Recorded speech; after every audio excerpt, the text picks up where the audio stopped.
Welcome back, Web3 TV. I'm Cristina Nájera, and today we are at the Web3 Freedom podcast with Staci, the CEO of Algorand Foundation. I'm very happy to have her here. She's one of the women leading the space. So welcome, Staci. I would love to hear more from you.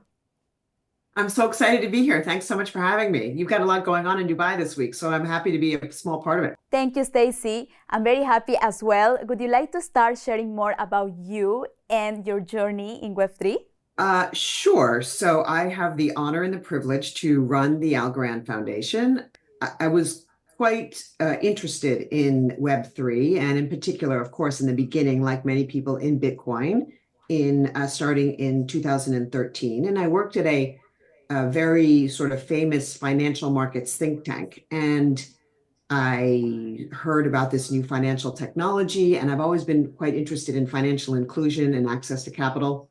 So I got pretty involved in Bitcoin. And then I was a bit, I had my day job, and Web3 was a bit of a side hustle. But then I was recruited to be on the board of the Algorand Foundation. And then a few months after that, they made me the CEO. So now I am full-time, 24/7 in Web3. Yes, 100%. In Web3, everything changed every second, so we need to keep being updated. And with that, I would love to know more about Algorand Foundation. Why did you choose them?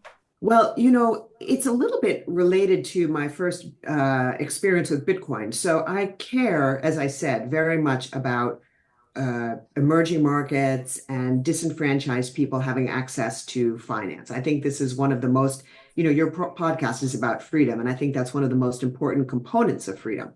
And so I learned over time that Bitcoin was not exactly fit for purpose, and the ecosystem was evolving. And when I was recruited to be on the board of the Algorand Foundation, of course, I had heard of it, of course, and I had heard that it was a very good layer one blockchain technology, and that the founder was very famous MIT professor, but I didn't really know very much about anything else about it.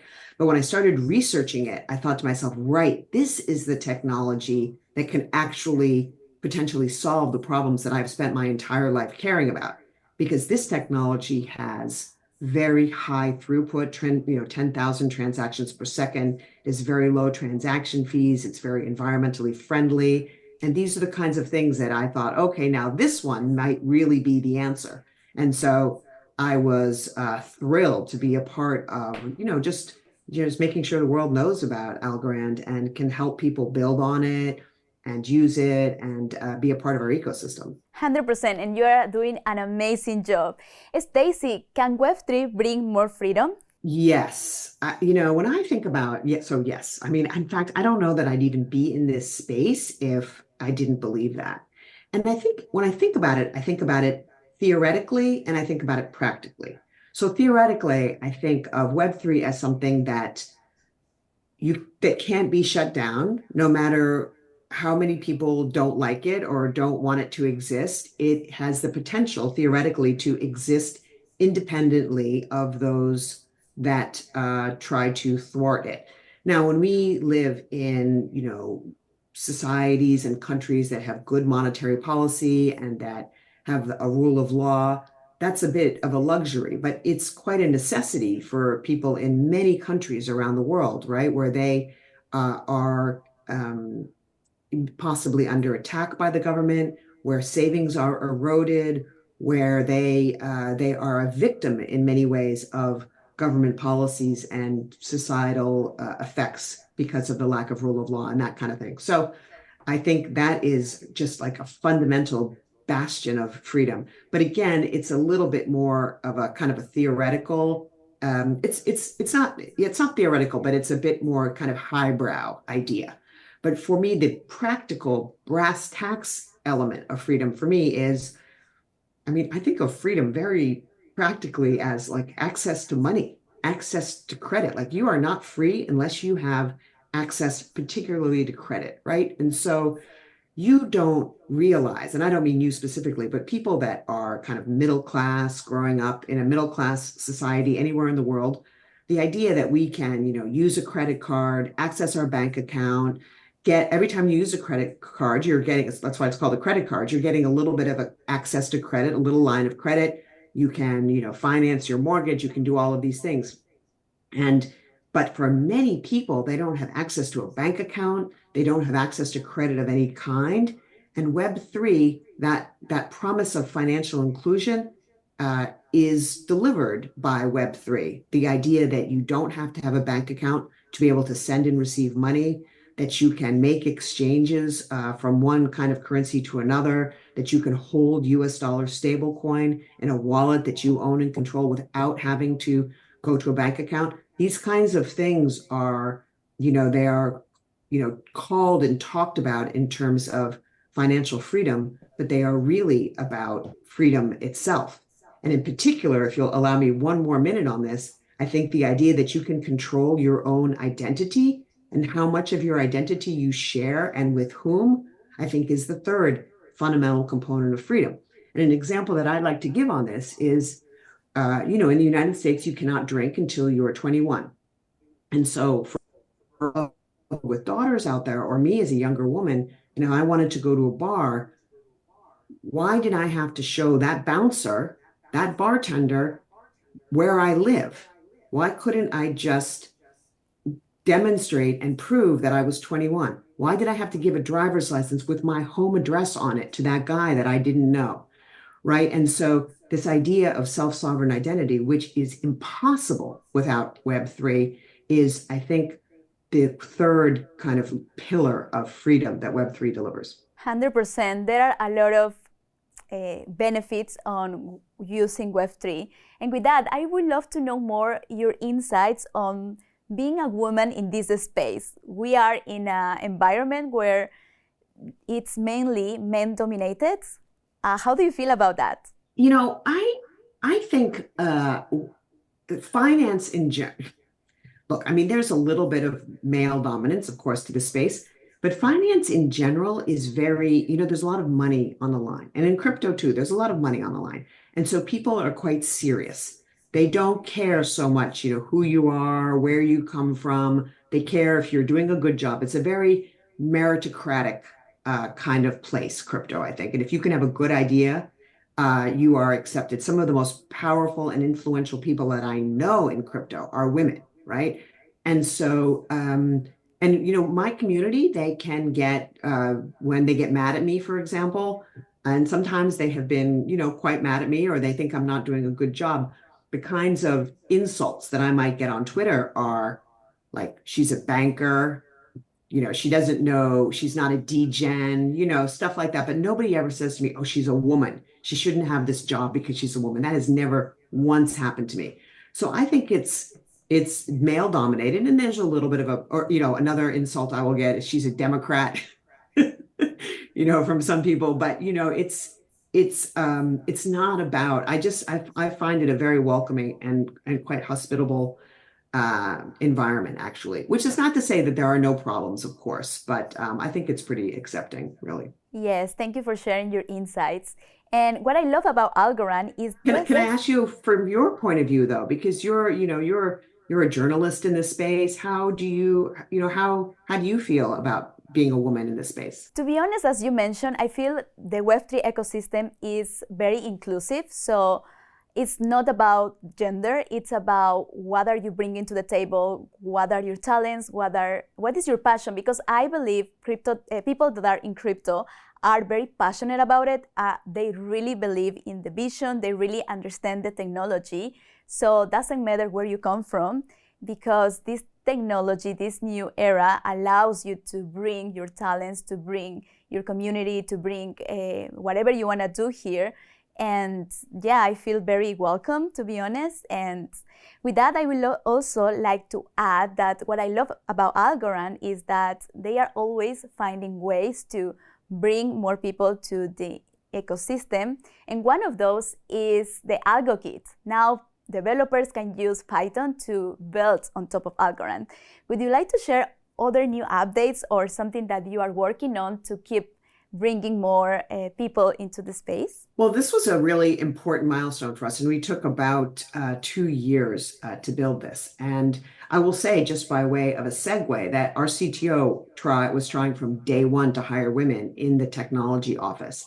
And it's been very hard, actually. So now we had two fantastic women, but it has been difficult to get resumes. And the more technical, the more difficult. And so that this is a call for women out there that are pursuing STEM and computer science and developer relations type things, that please, don't think about Web3 as well as a career path. But that was a really, when I got to Algorand, it was like it's like you're kind of trying to make the world excited about your washing machine, and that you have the best washing machine on the market, but all the sales function doesn't work, the community kind of doesn't work, like everything like around the washing machine wasn't working. And so I knew that we had the best blockchain in crypto, but as a very good example that you brought up, it was hard to program on it. And so we needed to make a very user-friendly programming language. Our CTO, that's the first thing that he really focused on.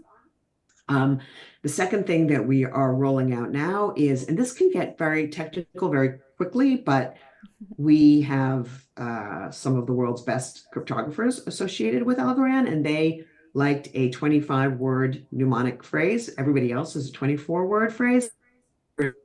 Compatible with the rest of the ecosystem. So if you had an Ethereum address, you could have a number of Ethereum accounts and one Algorand account. One Algorand address under your big account. You couldn't do that because we were not interoperable in that way. So it's like blocking and tackling kind of things that we need to do.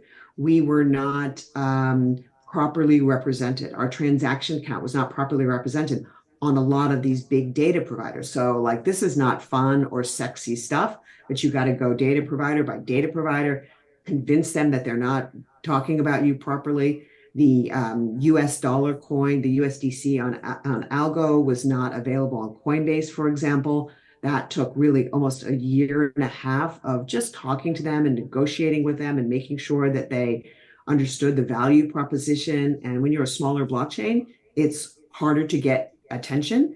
And by the way, when you are in a bit of a bear market, that's one of the benefits of a bear market. In a bull market, nobody pays attention to you at all. But in a bear market, you can really use that time to just like pound and get those things, work through your to-do list in a way, which we very much did. So those are all kinds of things on the tech side that we've been extremely focused on. The biggest thing that we are rolling out now, though, and this will happen at the end of the year, is that we are now going to reward staking on the Algorand protocol. So this is a very important mechanism for ensuring that we have the security of the network and also that the network is decentralized. Because if we begin to reward people for staking their algos on the blockchain, we're going to get a lot more people involved in that process. And I think this is going to be an absolute game changer for this. And this stuff is super hard to do properly. And we have, for better or worse, it is our culture and our philosophy that we don't roll things out until they're complete. So we don't like really roll out the beta versions of ideas, right? And so, but as of let's call it, just to be safe, Q1 of next year, we will be able to offer staking rewards for those that want to participate in the security of the network. And this is going to be a huge game changer for us. Then we have a brand new marketing campaign that we are going to be rolling out in the next month. We're super excited about that. We have had a new CMO for a few months now, and he's already come out pretty strong with some fun, advertisements and fixing and, working with the community. This Fix the Data initiative comes out of our marketing department. But now we are really rolling out I think, a very fun and exciting marketing campaign as well. So, we're working pretty hard, and we have a lot of irons in the fire, I would say. So we're very excited about 2025. 100%. I see how much value is bringing Algorand to the world, and especially to the real-world assets. I love to talk about this topic because when people are not familiar with Web3 and you explain real-world assets to them, they understand better how they can enter this market. So I would love to know what projects on real world assets you would like to share with us today. Okay, so we have a couple of different kinds of real world asset projects. And when you think about, for those of you that are not as familiar as Christina with the whole Web3 idea, the idea of a real world asset is that you represent that asset in tokenized form on chain. And that can give you a couple of different advantages.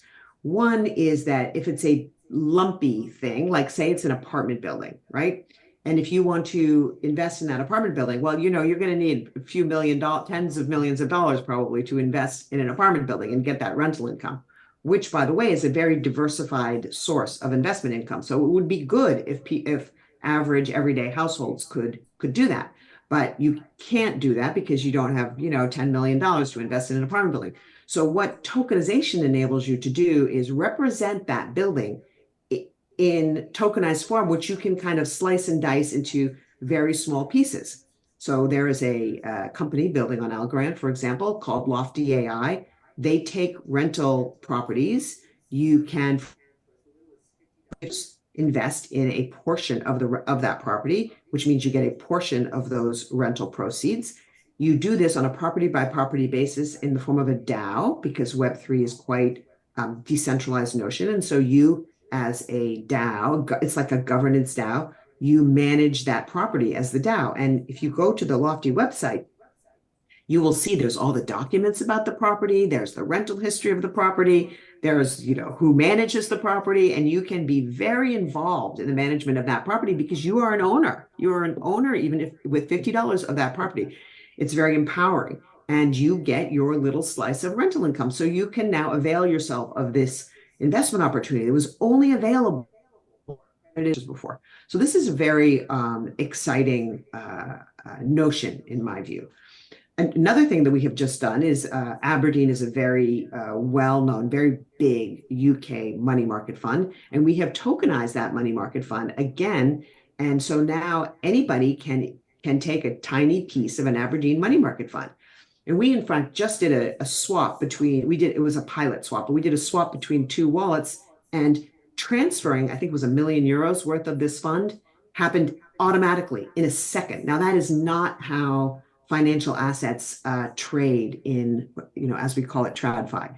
You make the trade, you wait 2 days for it to settle, then the money comes into your account, and there's a lot of counterparty risk there. Collateral is kind of held up and not put to work properly. And so, but you can now trade these things in, you know, in a nanosecond. And so we think that's pretty exciting too, especially if that takes off and gets quite big.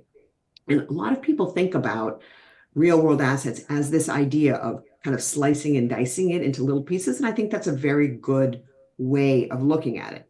And my, you know, future woo-woo story about this might be that if you take this Aberdeen money market example again, what if you bought yourself, you know, $1 worth of an Aberdeen money market fund? And you could use that little slice of that fund to maybe buy a cup of coffee in Dubai. Like, why not, right? Because it would settle atomically, automatically. You can't do that if it only settles 2 days later, right? Settles automatically. And now imagine having all or almost all of your money, not in cash, but in assets, earning money for you. But then if you want to buy a cup of coffee with it, you just buy a cup of coffee. And so you can imagine a continuum of assets, from cash to big lumpy things that you never thought you could invest in before, becoming very seamless together. And I think that stuff is like super exciting. And I say it's kind of woo-woo sci-fi, but I think it's going to be in the next years that this actually happens. We'll see this in 10 years for sure, if not sooner. Yes, we have seen how much technology has impacted our life, especially now that AI is taking over. And also, we would love to know more your thoughts on how Algorand and blockchain is going to be in the future. Well, you know, I might quibble a little bit with this idea that AI is taking over. I don't know if it's taking over. I mean, you know, the AI chat GPT-4 kind of experience that we all have, and I think it's very interesting technology, of course. Sometimes it's pretty cool. And you're like, wow, okay. Did they really just create a podcast out of some documents that I fed it? Like that stuff is definitely cool. But mostly it operates as kind of like, as I call it, like the intern level in an organization. Like you need humans around it too that can think and make decisions. And it does like very stupid things, of course, still. But you're right. It is going to get more and more permeated into the future. And I think blockchain in general and Algorand in particular will have a big role to play as AI comes and gets more pervasive in society and in the economy. And that's because blockchain is a source of integrity, and AI calls into question integrity, and it calls it into question at scale. You don't know if this photograph is real or not. You don't know if this person really said this or not. And blockchain is the only technology that can timestamp events and record them in a way that is not mutable by bad actors, right? It will stay there in the public sphere so that people can always refer back to the original. And I think AI will crumble under its own weight without blockchain there to help distinguish what's real, when it happened, who did it, in a way that if it's on the blockchain, it can't be tampered with. I think those things need to go hand in hand. So that's the first piece, I think, when you think about Algorand in the future. The second piece, I think when I assume that you're asking this question, I assume you mean it in a kind of futuristic way. Rolling out payments to developing countries. We're doing all kinds of important things but they're not like futuristic necessarily.